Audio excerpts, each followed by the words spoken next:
In my heart and mind, I always return to Atlantic Island Park.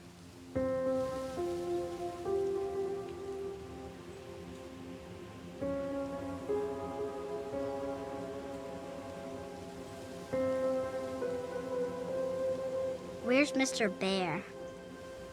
I haven't seen Mr. Bear, Callum.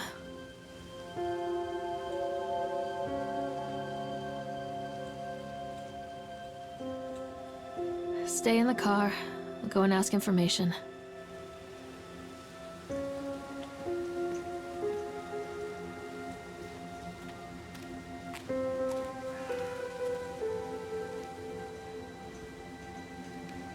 Attention, patrons. The park is now closed.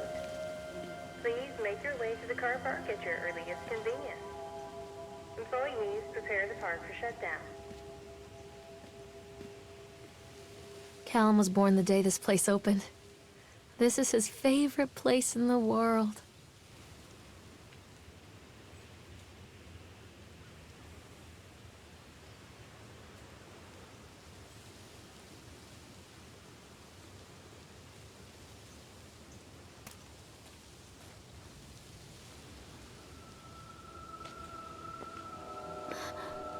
What?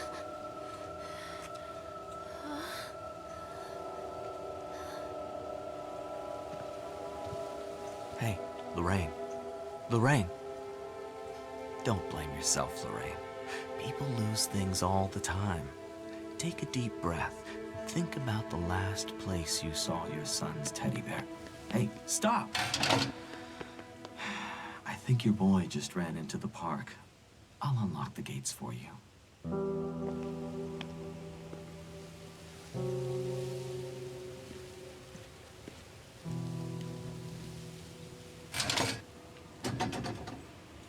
Wait up there for Mommy, Callum. This way, Mommy.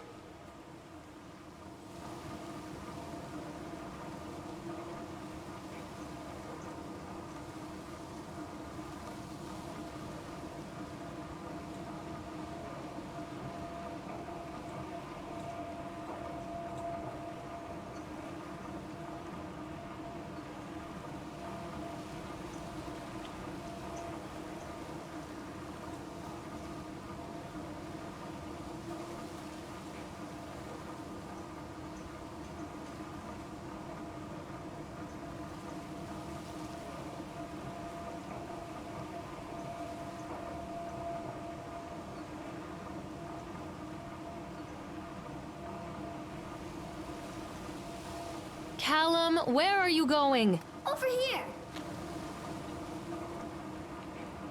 There's something special about the entrance to an amusement park. A line drawn between the real world and the world of whimsy within. On this side, the apathy of our everyday lives.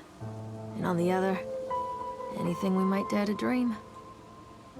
It's no wonder Callum ran back inside. I wouldn't want to leave either. Attention, employees. The park is now closed. Have a safe journey home.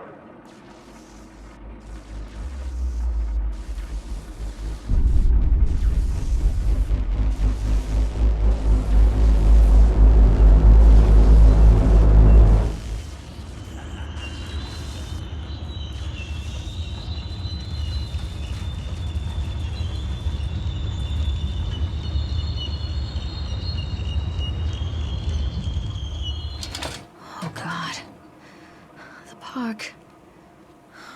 What happened here? Callum?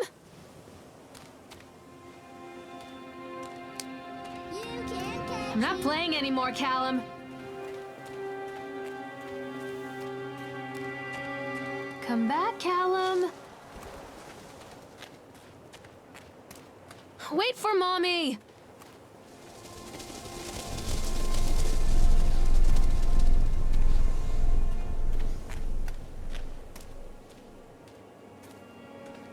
Callum, come back here right now!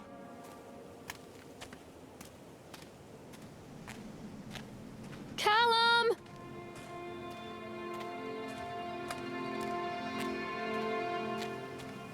Come back. Catch me, Mommy. Mommy needs to see you, Callum. Come on, Mommy. Callum, where are you? Over here. I think this belongs to Callum. Don't hide from me, Callum. Come on, this way. Chad the Chipmunk, huh? Just a drunk guy in a suit.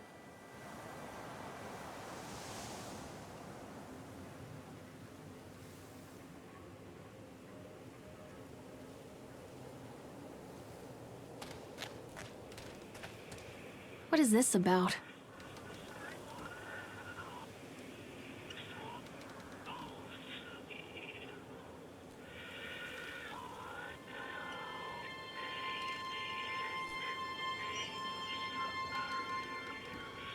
Hello?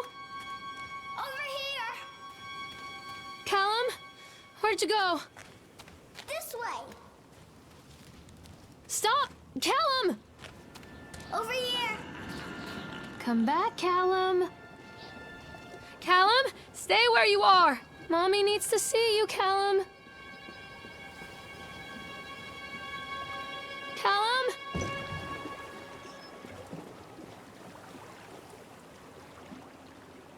Come on, Mommy. Wait, Callum.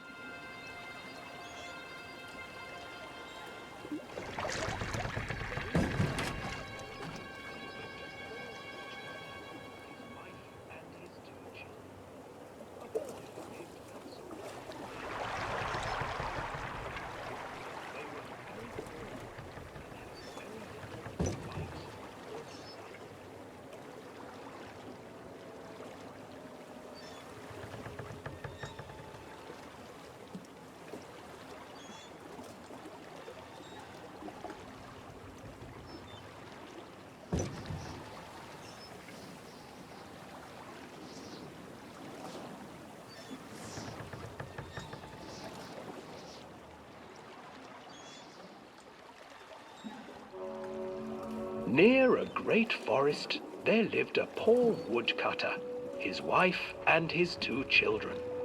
A boy named Hansel and a girl named Gretel. They were very poor and had very little to bite or sup.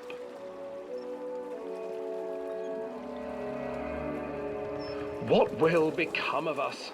the woodcutter asked his wife one night. "I tell you what, husband, we will take the children into the thickest part of the forest tomorrow and abandon them there." "No, my wife, I cannot do that," said the man. "Then we will all 4 starve, you fool." Hansel and Gretel overheard their parents talking, and Gretel began to weep. "Do not fret, Gretel," Hansel said. He crept out of the hut and gathered white stones from the ground to fill his pockets.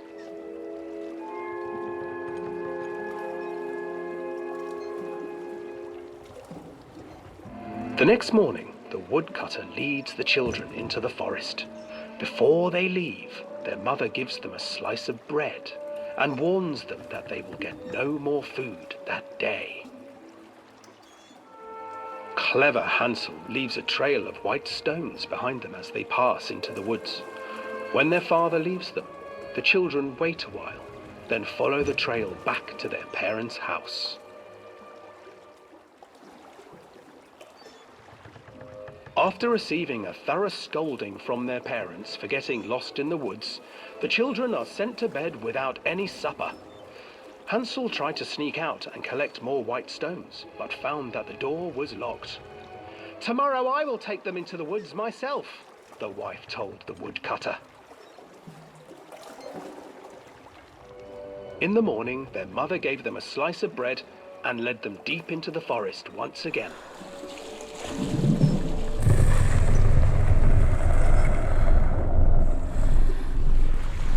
Hansel broke his bread into pieces and left a trail of breadcrumbs to lead them safely home. But hungry-eyed birds snatched up the breadcrumbs and his trail was destroyed. Abandoned by their parents and unable to find the trail home, the children wandered in the forest for 3 days.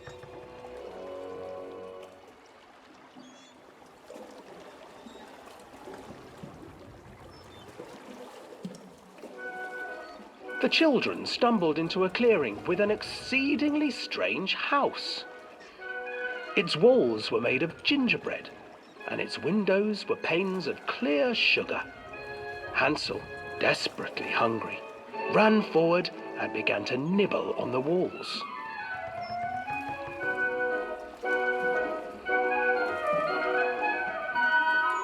Nibble, nibble, little mouse. Who is nibbling at my house? An old woman emerged from the house, sniffing the air and peering around with cloudy eyes. Oh, you dear children, who brought you here? Just come in and stay with me. No harm will come to you. But Hansel and Gretel stayed back, for the old woman reminded them of their cruel mother. Come, children, don't be afraid. I have something for you. The old woman offered them 2 enormous lollipops. The children took them and began to eat. You see, nothing to fear here. Come inside, the old woman urged, and the children, still licking their sweets, followed.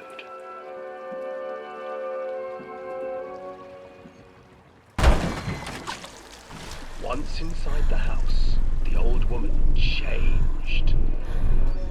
She stuffed Hansel into a cage and put Gretel to work, sweeping and cleaning her hut. Your brother will make a good mouthful, the old witch told Gretel.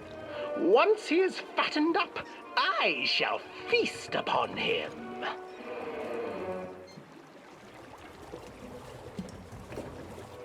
Time passed, and poor Hansel refused to eat, fearing the day that the witch would eat him. The witch, for her part, grew impatient. Today I will cook and eat your brother, Gretel. Climb inside and light the oven. But Gretel pretended not to understand. I do not know how. Where is the opening? Fool, the old witch said. The opening is here. And she moved to show Gretel.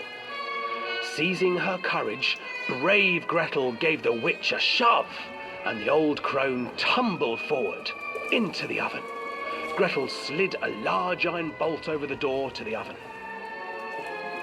Gretel freed her brother Hansel, and together they lit a fire beneath the oven. And though she screamed and begged, the children sat by the oven until her screams had stilled, and the witch was cooked. And then, because even children can't survive on sweets, they divided up the body of the old witch and ate her.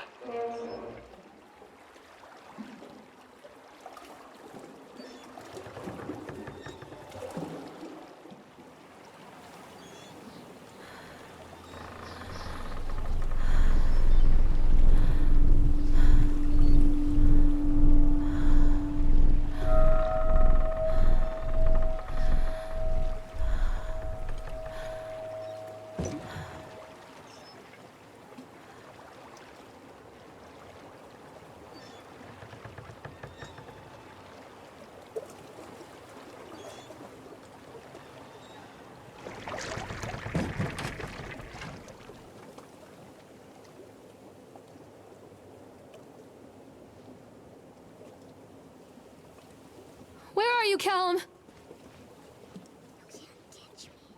Callum! Hansel and Gretel. I used to read it to Callum when the electricity was shut off. Those poor children. The whole world against them. The forest, the birds, the old witch, even their own parents. I used to imagine that Callum and I were the kids in that story. Not mother and son, but brother and sister, hand in hand against the unkind world. We were always hungry, looking for our own house made of candy, looking for the sweetness that could take the pain away. Hunger leads people to desperate, terrible places where the tree branches reach like claws.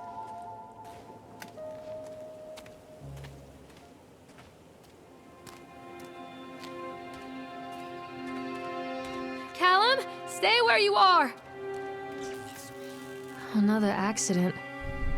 This place. Wait for Mommy! Over here.